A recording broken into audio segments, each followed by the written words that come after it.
যারা আমার কাছে একটা সুসংবাদ শুনতে চান বা মানে ভালো কিছু শুনতে চান, তাদের আমি হতাশ করব না। আসলে ঘটনা কিছু না কিছু ঘটছে, কিন্তু সেটা বলবার মতো অবস্থা এখনো আসেনি। তবে আজকে আমি একটা গুরুত্বপূর্ণ কথা আপনাদের বলবো। তবে তার আগে একটু জাস্ট জানিয়ে দিই, আপনারা জানেন যে করাইল বস্তিতে আগুন লেগেছে কাল রাতে। সোশ্যাল মিডিয়ায় দেখলাম যে আগুনের লেলিহান শিখা, এবং আগুনটা 5 ঘন্টায় এটা নিয়ন্ত্রণে এসেছে। এটা খুবই স্পষ্ট, যদিও তদন্ত হবে, তদন্ত কমিটি কি রিপোর্ট দেবে আমি জানি না, কিন্তু ওইখানে একটা হাইটেক পার্ক করা হবে, একটা কম্পিউটার আইটির একটা পার্ক করা হবে।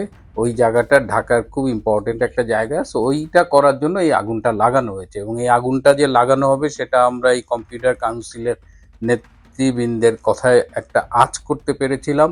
এবং ওইখানে একটা হাইটেক পার্ক করার প্ল্যান ছিল, কিন্তু প্ল্যানটা ছিল তার আগে বস্তিবাসীদের কোথাও পুনর্বাসন করা হবে। কিন্তু এখন যেহেতু কোনো নির্বাচিত সরকার নেই, সুতরাং এখন যেটা করেছে যে এই গরিব মানুষগুলোকে একেবারে মুহূর্তের মধ্যে নিঃস্ব করে দিয়েছে। এখন এদের তো কোনো সে নাই, ডক্টর ইউনূসের কারো প্রতি কোনো অ্যাকাউন্টেবিলিটি নাই, সে কাউকে কেয়ার করে না, পুষে না। এখন এই সুযোগে এই এই শত শত হাজার হাজার মানুষকে এইভাবে রাতের অন্ধকারে নিঃস্ব করে দেওয়া হলো। আমি এটা নিয়ে ভেবেছি, এবং আমার মনে হয় যে মাঝে মধ্যে প্রকৃতি সম্ভবত বিচার করে, এবং প্রকৃতি যদি বিচার করে যারা এই মানুষগুলোকে এভাবে রাতের আধারে নিঃস্ব করে দেয়, তাদেরও কিছু না কিছু, কোনো না কোনো পথে প্রতিদান পাওয়া উচিত। খুব মানে আমি এই বিষয়টা নিতে পারছিলাম না কাল রাতে। এর মধ্যে এই আরেকটা ঘটনা আসছে, যাতে আমরা করাইল বস্তির আগুনটার দিকে নজর না দিই। যখনই একটা ঘটনা ঘটায় এই ইনুস গং, তখন তারা পাশাপাশি আরেকটা প্যারালাল ঘটনা ঘটায়, যাতে এই সব অপকর্মগুলো মানে ধামাচাপা পড়ে যায়। তার মধ্যে এই যে শেখ হাসিনার ব্যাংকের লকারে 832 ভরি সোনা পেয়েছে। পোলাপানও কিন্তু কম ফাজিল না, তারা একদম মাপ ওজন সব হিসাব করে দেখেছে যে ব্যাংকের একটা লকারে 832 ভরি সোনার জায়গা হওয়ার কথা না।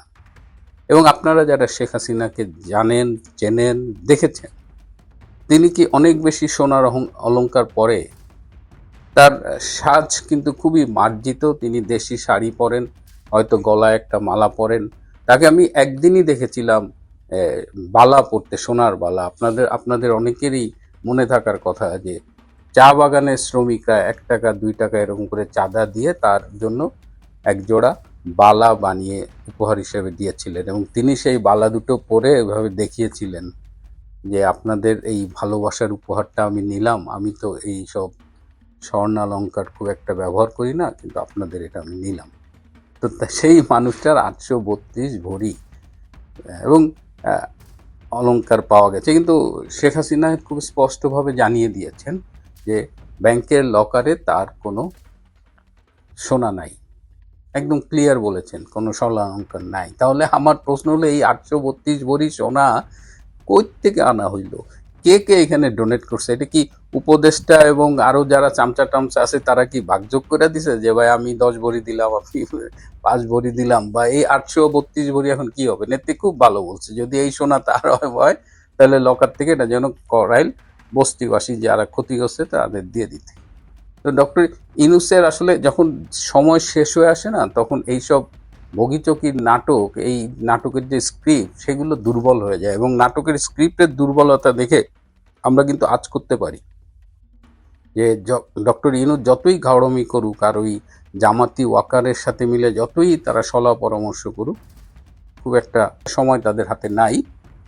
যাই হোক, আজকে মূল বিষয়টা আসি। আপনারা জানেন বাংলাদেশের জাতীয় নিরাপত্তা উপদেষ্টা তিনি কয়েকদিন আগে কাতারের দোহায় মিটিং করেছেন, এবং সেখান থেকে বাংলাদেশ হয়ে তিনি ভারতে গিয়েছিলেন সেই কলম্বো সিকিউরিটি কনক্লেভে যোগ দিতে। সেই আসনে বাংলাদেশ সভাপতিত্ব করেছে, এবং তার 2 দিন আগে তিনি গিয়েছিলেন সেখানে। তিনি অজিত দোভাল এবং একটি মিটিংয়ে অজিত দোভালের সাথে ভারতে মার্কিন রাষ্ট্রদূত সার্জিও গারো উপস্থিত ছিলেন।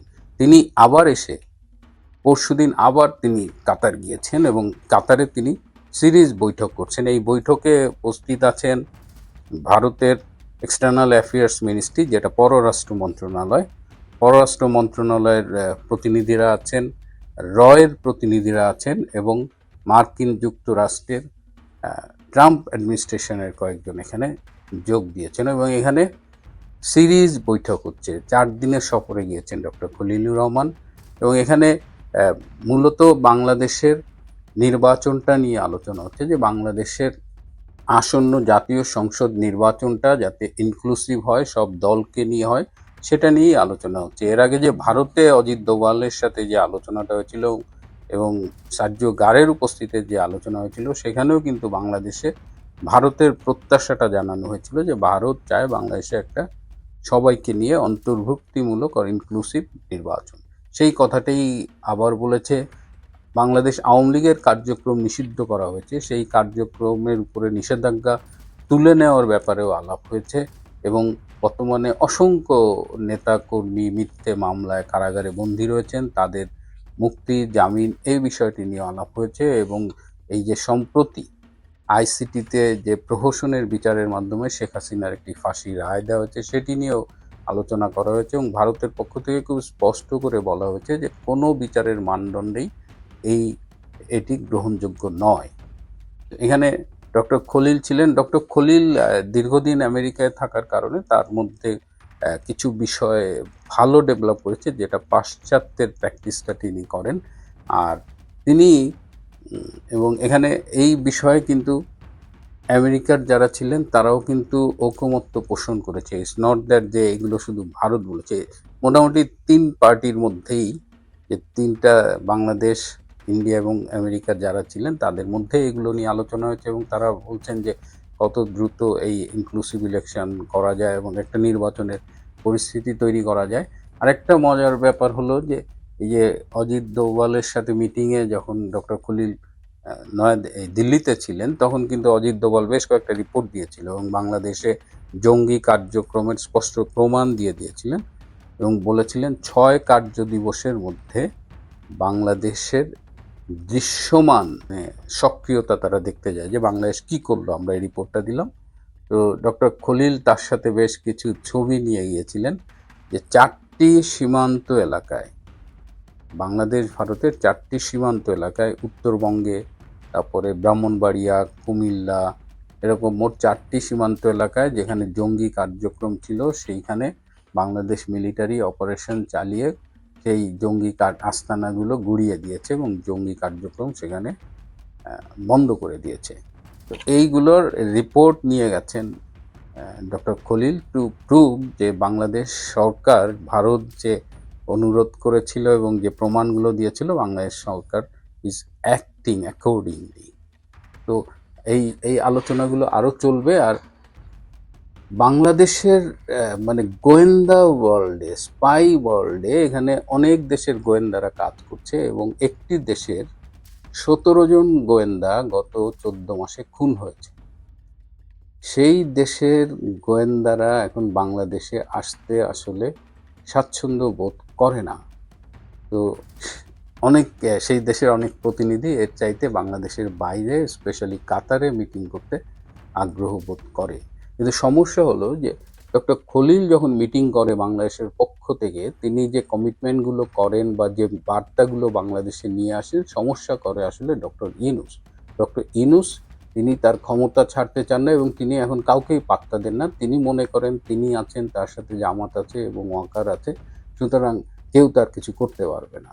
কিন্তু হাওয়া যে বদলাচ্ছে, আমি আপনাদের শেষ একটা খবর দিই, আপনারা জানেন কি না আমি জানি না, যে এই মুহূর্তে ভারতের রাজস্থানে ভারত এবং মার্কিন সৈন্যবাহিনীর যৌথ মহড়া চলছে। এইটা খুব গুরুত্বপূর্ণ একটা বিষয়। সুতরাং অনেক কিছুই চেঞ্জ হচ্ছে। যারা আমার কাছে ভালো সংবাদ শুনতে চান, আমার মনে হয় যে আমরা একটা ভালো সংবাদ পাবো। সেই সংবাদটা ডিসেম্বরের মধ্যেই পেতে হবে, অন্যথায় বাংলাদেশ একটা ভীষণ অনিশ্চয়তার মধ্যে ঢুকে যাবে। অত্র এলাকায় কোনো আওয়ামী লীগ তো বলে না, তারা বলছে নিষিদ্ধ ঘোষিত সংগঠনের কাউকে বাসা বাড়িতে ভাড়া দেওয়া যাবে না, যদি ভাড়া দেয় তাহলে আইনত দণ্ডনীয়। তাহলে এখন আমার প্রশ্ন, আইনত দণ্ডনীয়, কাউকে ভাড়া দেওয়া যাবে না, নিষিদ্ধ ঘোষিত সংগঠন, মানে আওয়ামী লীগকে নিষিদ্ধ করছে, সুতরাং এখন তাদেরকে বাসা বাড়িতেও থাকতে দিবেন না, বাসা বাড়ির থেকেও বেদখল করবেন। এই হচ্ছে যে বর্তমান সরকারের একটা পলিসি। এখন এটা প্রথম মজ্জারটেক দিয়ে শুরু হয়েছে, এখন হালিশহর, আস্তে আস্তে এটা অ্যালার্জির মতো সারা চিটাং, সারা ঢাকা, সারা বাংলাদেশেই ঘটবে একদম সেম কাহিনীটা। দেখেন, এই ধরনের কাহিনী ঘটেছিল 60-এর দশকে ইন্দোনেশিয়াতে। তৎকালীন সময়ে ইন্দোনেশিয়াতে পিকেআই নামে কমিউনিস্ট সরকার ছিল, যেটা প্রচন্ড জনপ্রিয় সরকার ছিল। সেই জনপ্রিয় সরকারকে ঠিক বাংলাদেশে বা নেপালে যেভাবে ফেলে দেওয়া হয়েছে সরকার, একই কায়দায় ফেলা হয়েছিল। এবং সেটার পেছনে ছিল সিআইএ। কারণ সিআইএ যে ছিল, এটার প্রমাণ হচ্ছে 2017 সালে যেসব নথিগুলো ওরা প্রকাশ করেছে, সেইখানে পরিষ্কার লেখা আছে, আমার কথা বিশ্বাস করার দরকার নেই, আপনারা যে কেউ চাইলে গুগলে সার্চ দিয়ে দেখতে পারেন। আপনারা জাস্ট এটা লেখেন যে 60-এর দশকে ইন্দোনেশিয়ায় কি ঘটেছিল, বাংলায় এতটুকু লিখলে হবে। আর যারা ইংলিশে লিখবেন তারা তো ইংলিশে লিখবেন, এতটুকু লিখে আপনারা দেখেন। ওই সময় এই কমিউনিস্ট সরকারকে হটানোর জন্য পরে 5 থেকে 10 লক্ষ লোক, 5 থেকে 10 লক্ষ লোককে কমিউনিস্ট পন্থা যারা করে বা কমিউনিজমের পক্ষে যারা কথা বলে, যারা কমিউনিস্ট ভাবধারাপূর্ণ বা মুক্ত চেতনাপূর্ণ, তাদেরকে হত্যা করা হয়। আর এই হত্যার পেছনে ছিল সেনাবাহিনী, ইসলামিক মৌলবাদীরা। এভাবে 5 থেকে 10 লক্ষ লোককে হত্যা করে, যেটা কিন্তু সারা ইউরোপ, আমেরিকা সবাই জানতো, কিন্তু সবাই নিশ্চুপ ছিল। সেম একই ঘটনায় এখন দেখেন আপনার বাংলাদেশও সেম। এবং তৎকালীন সময়, সে 60-এর দশকে আপনার কাউকে ঘর ভাড়া তো দূরের কথা, তাদের জায়গা সম্পত্তি পর্যন্ত দখল করে নিয়েছিল মৌলবাদী সরকার। সেম কাহিনী এখন বাংলাদেশেও ঘটছে। আর বাংলাদেশে সেম, শেখ হাসিনা সরকারের পতনের পরে আওয়ামী লীগ পন্থী, ছাত্রলীগ, যুবলীগ, শ্রমিক লীগ, মানে আওয়ামী পন্থী, জয় বাংলা পন্থী, মুক্তিযোদ্ধা পন্থী যারাই আছে, তাদেরকে হত্যা, খুন, নির্যাতন তো করা হচ্ছে। চাঁদাবাজির কোনো শেষ নেই। এমনকি আজকে একটা ভিডিও, যেটা আমি আপনার ইউটিউবের গাইডলাইন্সের কারণে দিতে পারলাম না, অনেকেই দেখেছেন, যে আওয়ামী লীগের এক নেতাকে মেরে জিয়াউর রহমানের যে কবর আছে চন্দ্রিমা উদ্যান, যেটাকে বর্তমানে জিয়া উদ্যান বলে, সেখানে লটকে রাখা হয়েছে। এটা আজকের দিনের ঘটনা। আবার এভাবে পুলিশ দিয়ে যেভাবে মাইকিং করানো হচ্ছে যে কাউকে ভাড়া দিতে পারবেন না। এখন ভাই, এইভাবে না করে তো আপনার একটা ডিক্লারেশন দিতে পারেন যে আওয়ামী লীগ সমর্থক বা আওয়ামী লীগ যারা করেন, আওয়ামী লীগ সমর্থন যারা করেন বা আওয়ামী লীগের কথা যারা চিন্তা করেন, সবাই বাংলাদেশ থেকে চলে যান। আপনারা সবাই একসাথে বঙ্গোপসাগরে চলে যান, না হলে আপনারা সবাই স্টেডিয়ামে এসে হাজির হন, আমরা আগুন জ্বালাইয়া পুরাইয়া মেরে ফেলবো। এটা ডিক্লার দিতে পারেন। আপনি এখন বলছেন যে ভাড়া দেওয়া যাবে না, বাসা ভাড়ায় দেওয়া যাবে না, ওই দোকানে খাইতে দেওয়া যাবে না, হোটেলে খাওয়ার বিক্রি করা যাবে না এদের কাছে। কথা হচ্ছে যে ভাই, সাধারণ জনগণ যারা আওয়ামী লীগ করেন না, তাদেরও তো অনেক বাড়িঘর আছে। তারা এখন এক কাজ করেন, বাড়ির সামনে লিখে দেন আওয়ামী লীগ নিষিদ্ধ ঘোষিত, আওয়ামী লীগকে ভাড়া দেওয়া হবে না। আপনার ঘর বাড়ি খালি পড়ে থাক, হয়তো আপনার বাড়ি ভাড়া হয়তো সরকার দিবে, ভাড়া পড়ে থাকে। কারণ 20% মানুষও যদি আওয়ামী লীগ সমর্থক দেয়, 4-4.5 কোটি মানুষ, তার মধ্যে 1 থেকে 1.5 কোটি মানুষ শহরে থাকে।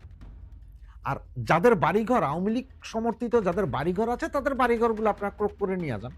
সোজা কথা, আওয়ামী লীগ থাকবে না। তাই বলছি, আওয়ামী লীগকে গেরিলা যুদ্ধ করতে হবে।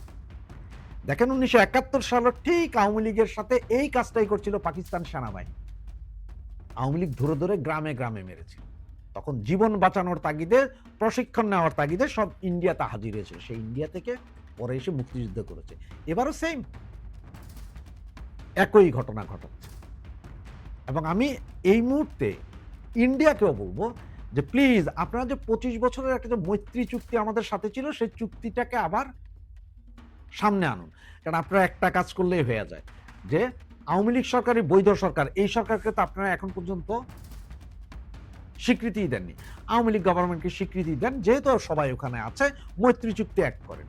কারণ মৈত্রী চুক্তিতে সবচেয়ে ভালো কথা যেটা ছিল, যে বাংলাদেশের বিরুদ্ধে কেউ দাঁড়ালে সেখানে আপনারা ইন্টারফেয়ার করবেন, ইন্ডিয়ার বিরুদ্ধে কেউ দাঁড়ালে বাংলাদেশ ইন্টারফেয়ার করবে। তার মানে আমরা দুই দেশ এমনভাবে থাকবো যে কেউ কাউরে, অ্যাজ ইফ ন্যাটো যেটা ইউরোপিয়ান ন্যাটো জোটের মতোই ছিল, সেটাকে আবার পুনরুজ্জীবিত করেন।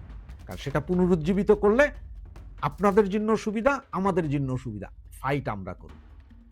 আজকে জিওপলিটিক্সে একটা খেলা দেখেছেন? আমেরিকান সোলজার বাংলাদেশে, আর ঠিক চাইনিজ জাহাজ চলে এসেছে বঙ্গোপসাগরে, আবার ইন্ডিয়ান সোলজার চলে গেছে মায়ানমারে।